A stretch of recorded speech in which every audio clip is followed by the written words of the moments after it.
All right, so kind of bring you up to speed. You'll see here in this coming video here in part 13 where we started slapping paint on this thing. And by slapping paint on, I literally mean slapping paint on. It's been foam brush rollers. Now this is all stock John Deere paint. As you can see where I put the paint on versus the old sun faded John Deere. These carts were notorious for sun fading. I think I even mentioned that in some of the later clips. But I don't think I'm gonna go ahead and paint the rest of it. The video makes it look way more severe than it is.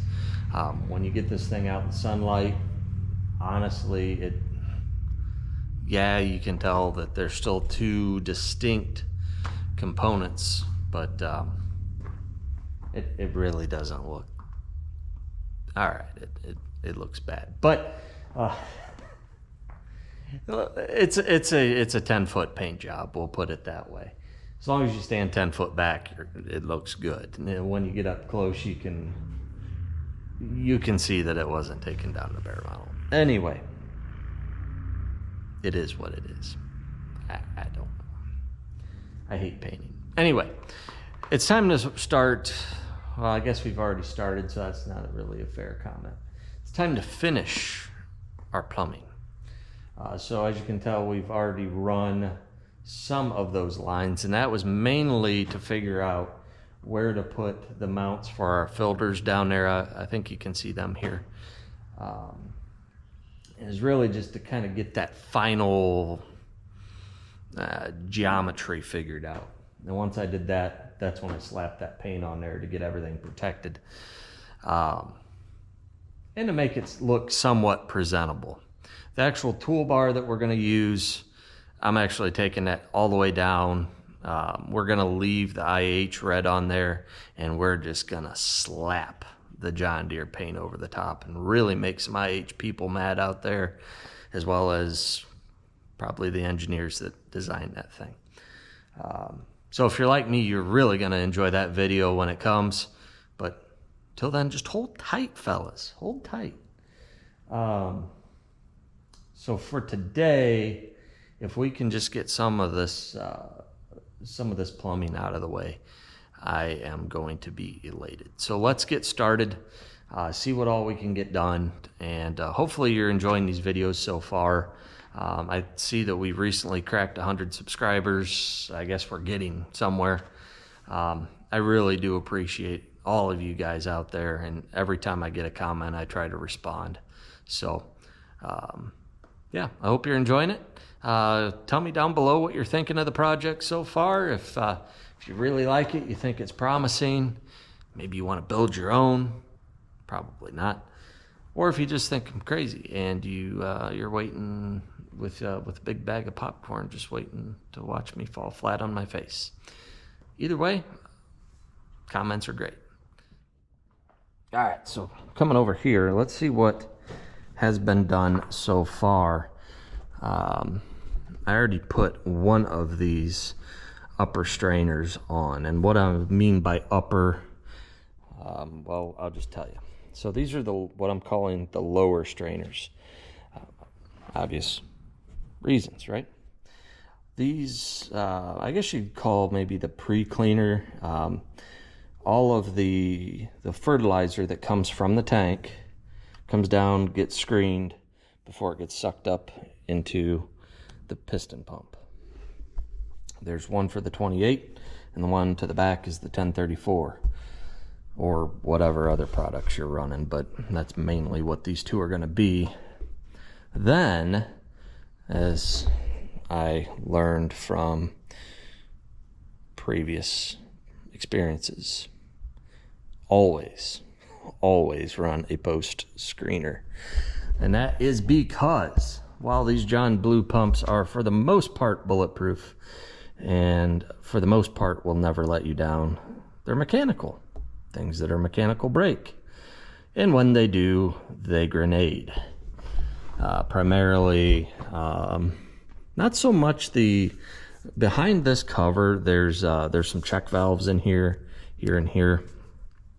Those are usually pretty good. Where you run into problems is on the piston itself.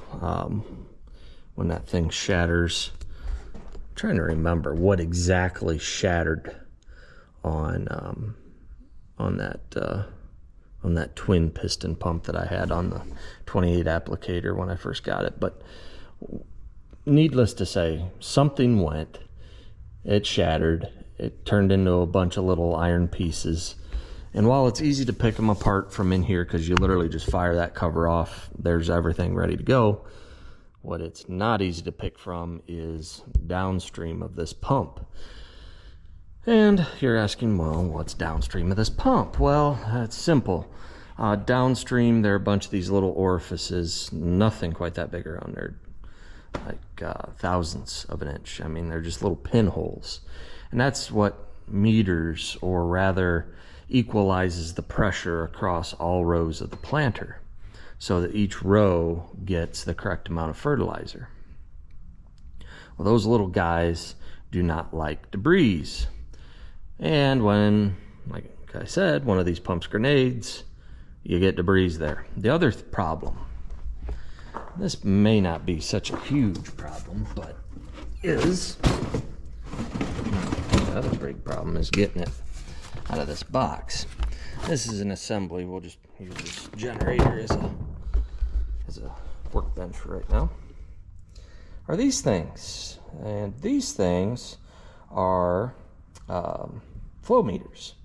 So as the flow comes in, it turns a little turbine in here with a little magnet, and then that magnet gets picked up by a sensor in here that sends out a pulse down here that goes up to our brain box here that tells the ag leader liquid module how many gallons per minute are flowing. Those little guys, magnets, little turbines, etc., do not like debris. So what does all this mean? Well, it means you run a post strainer. And this is nothing crazy. I think this is a 30 mesh. I think that's what this is. Heck, I don't even know. It's a 30 or a 40. I should be able to look right at the color and tell you. I'm pretty sure it's a 40. Maybe I don't know. Either way, it's nothing. It's not like you're filtering for microns. I mean, you just want to screen the thing. So that's what I have set up on our 1034O pump. We're going to set one up just like it right here. Both of these are going to then continue to blast to the sky with some inch piping. Up that way, you're probably looking at 10 foot, 12 foot of hose before they enter into their respective tube on this assembly.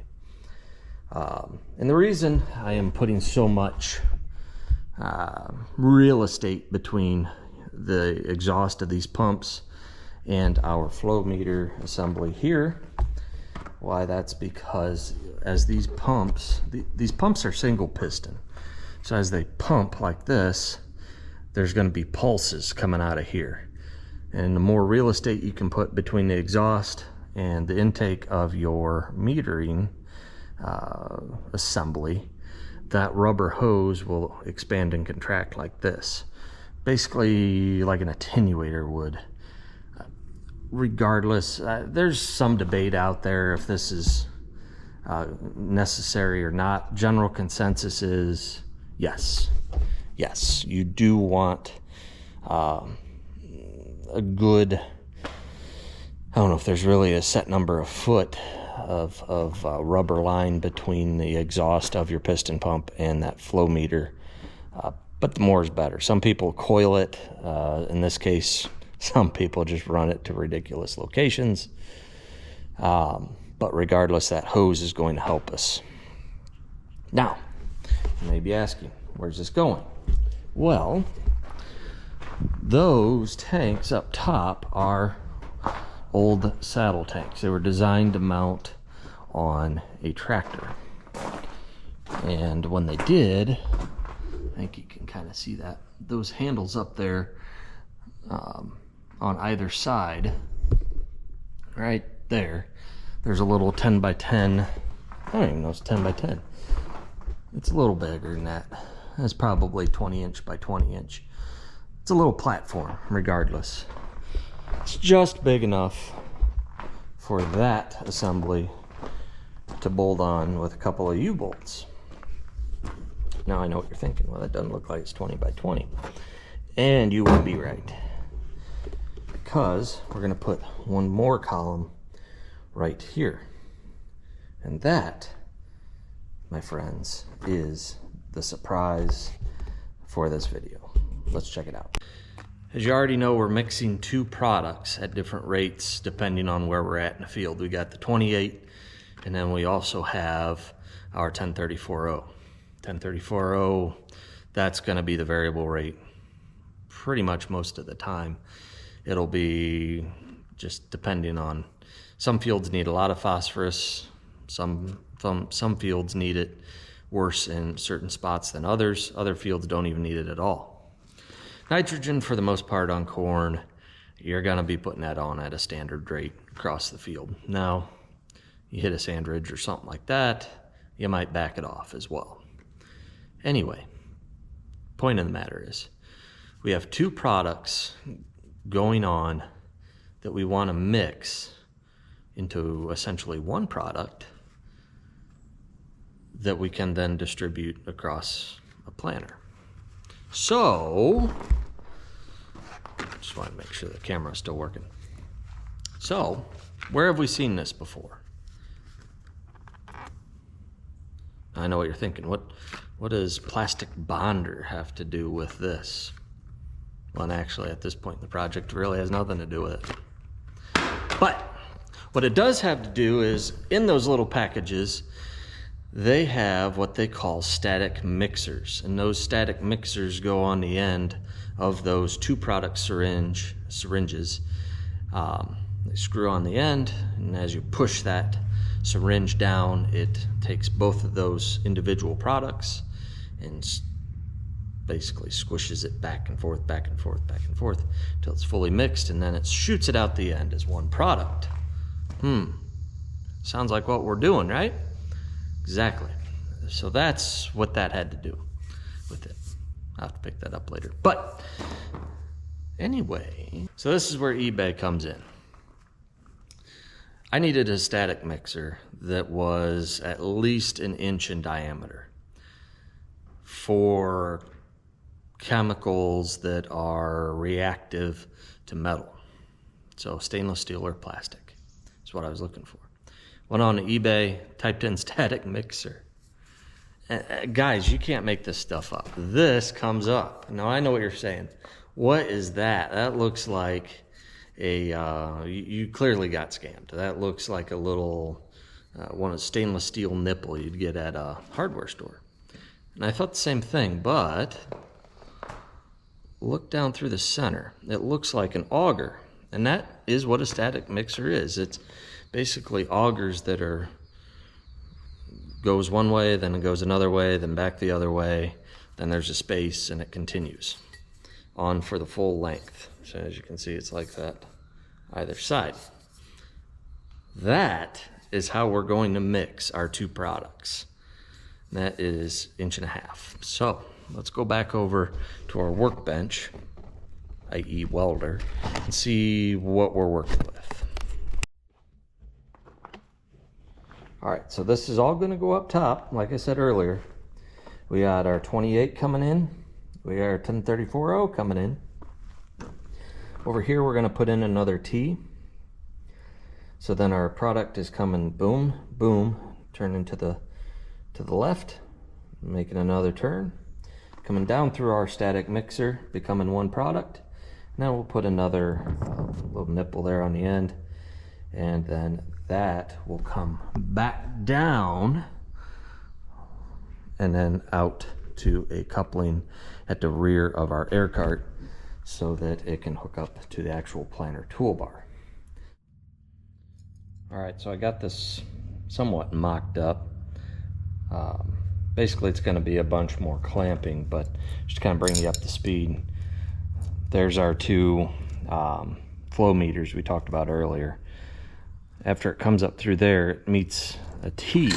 Now at this T, it can go one of two ways. It can either go through this static mixer, which is where we want it to go, of course, or it can come this way.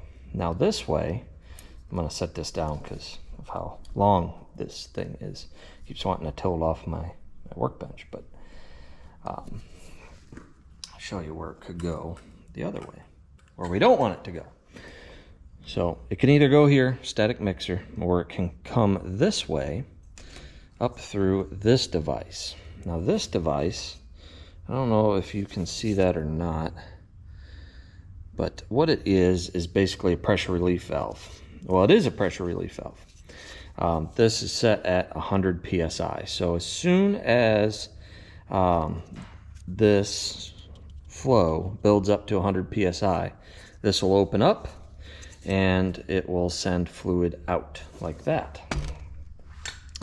And what that will do, I guess you're saying, well, why would it ever reach that? It's going somewhere, right? Well, yes and no. Let's say something plugged up on that planter. And by plugged up, I mean really plugged up. I don't even know what would cause it, because up to this point, we've strained everything. So something would have to happen. Maybe some dirt got up in there. That still doesn't make any sense. But somehow, the unthinkable happens. Remember, disasters happen because of the unthinkable.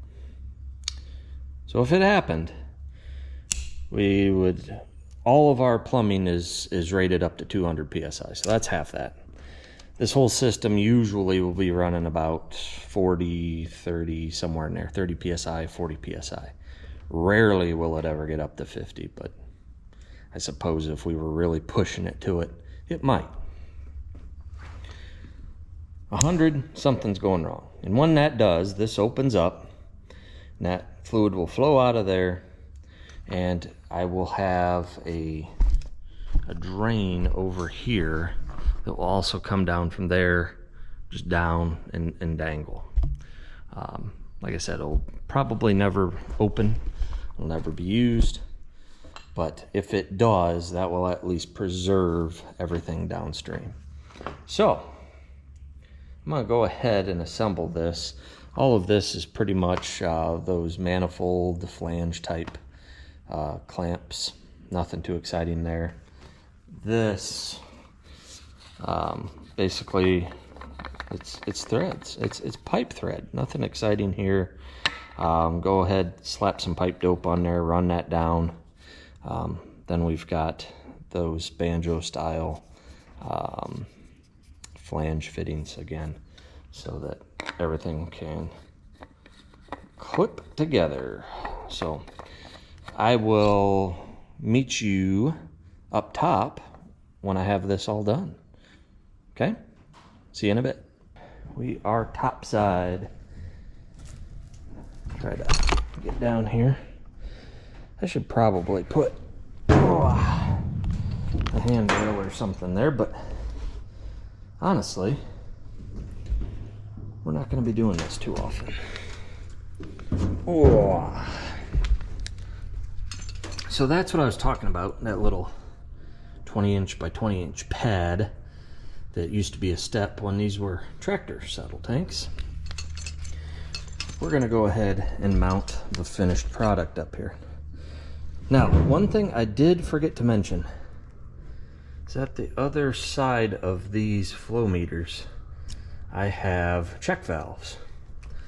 So the reason for that is when just one product is flowing, or maybe multiple products are flowing, it will prevent, really it's only in the case where one product's flowing, it'll prevent backflow down to the other pump.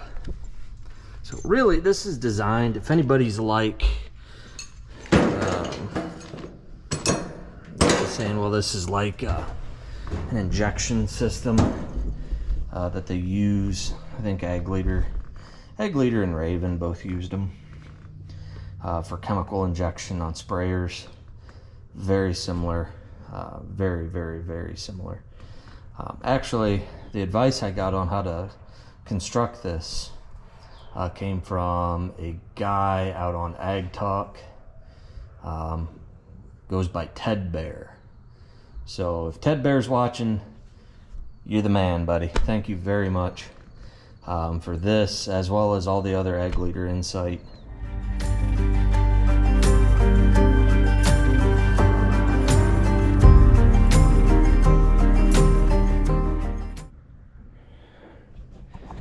All right, so we are pretty well done topside as far as appliances go. Now, like I said, it's just time to run some tubing, so back down we go.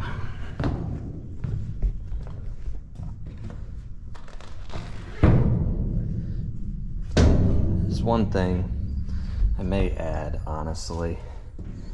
There's just some extra handrails up top, like the new carts have. We'll see. Well, it is time to start running some air hose. So I've got the brain box on our 2020 all opened up. And now, let me find a place to set you down here. Kinda take you through the madness that I've come up with so far. So my idea is we're going from these push to connect fittings here on the side to 3/8 compressor, or rather air hose line that you'd have in a shop. I had this from another project, and what I'm gonna do, it's honestly fits pretty nice. Holes even line up, and I'm gonna use that to mount the air hose on the side of this 2020 air compressor. And what's nice about this is I don't have to drill any new holes or anything like that because everything lines up.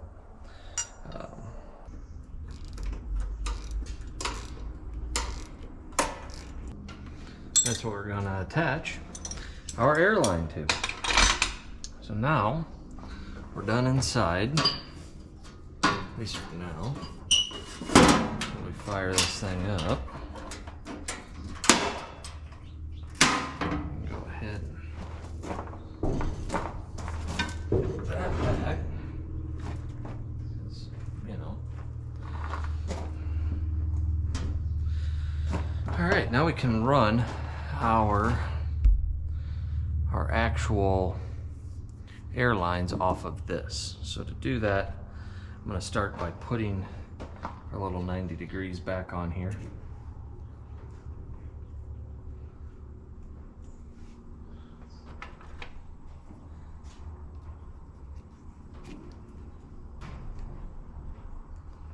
And then those two, this is the lift circuit, and then that is a third pressure circuit.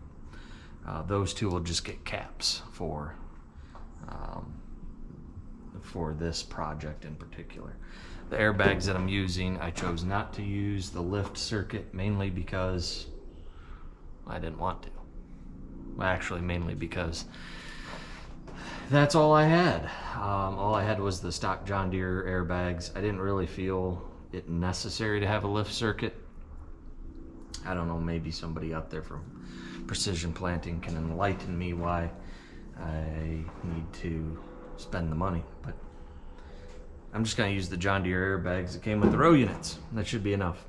Honestly, I don't think we're going to have a problem keeping this thing in the ground, or rather needing to lift it out of the ground. We're going to have a problem keeping it in the ground, being that we only have one airbag per 2 row units. So anyway, enough chit chat.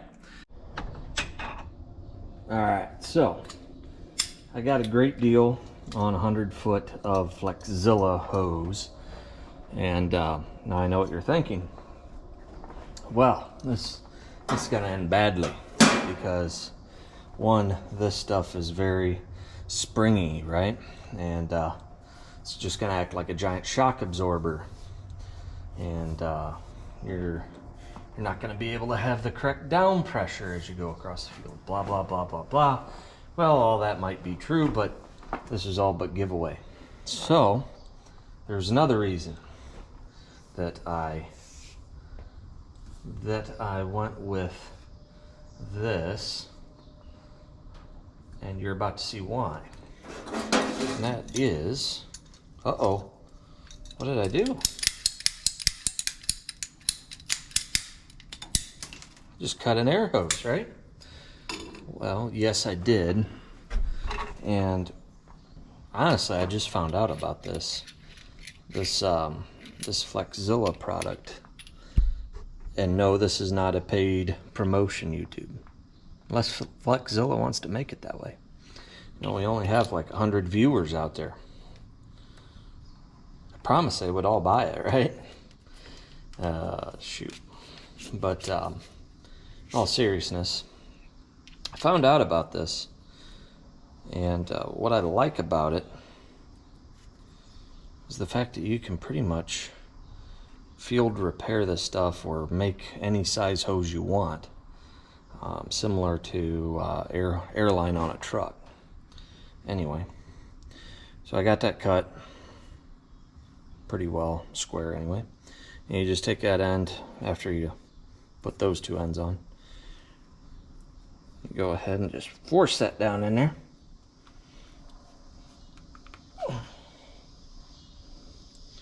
Which sometimes it doesn't like. I already ran one, as you can see.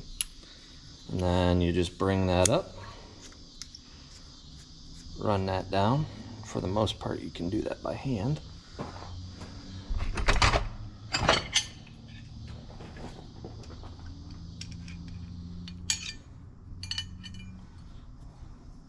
Take a 15/16 wrench, put on there, and then just like that, tighten it down. Honestly, a couple adjustable wrenches is all you need. If you got like a home shop or something like that. Help if I had a vise or something too. Not really.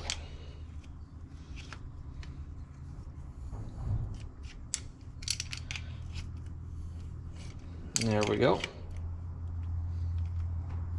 Now maybe a couple more turns in there. There we go. Nice and tight. And then you just bring that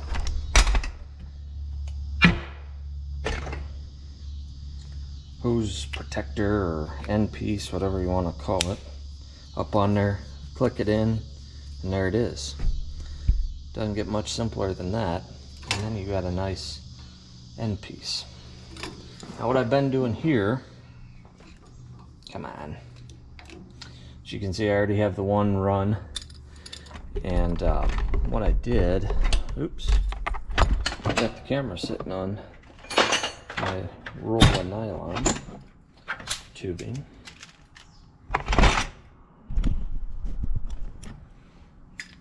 As I've been taking some nylon,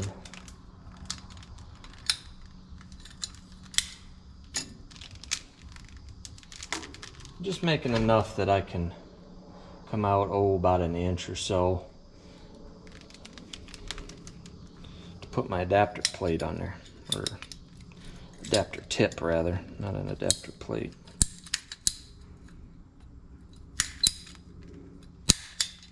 There we are.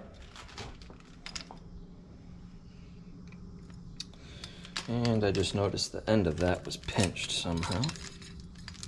Must have grabbed the other end. That's why I hate working with the nylon, honestly. I mean, it's alright, but there we go. But if you don't pay attention, you will kink it, and once it's kinked, it is junk. Alright, so now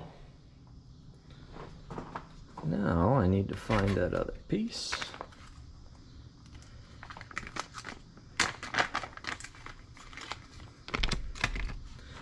And then I've just been taking these little male pipe thread, or rather female pipe thread adapters to female push to connect fitting.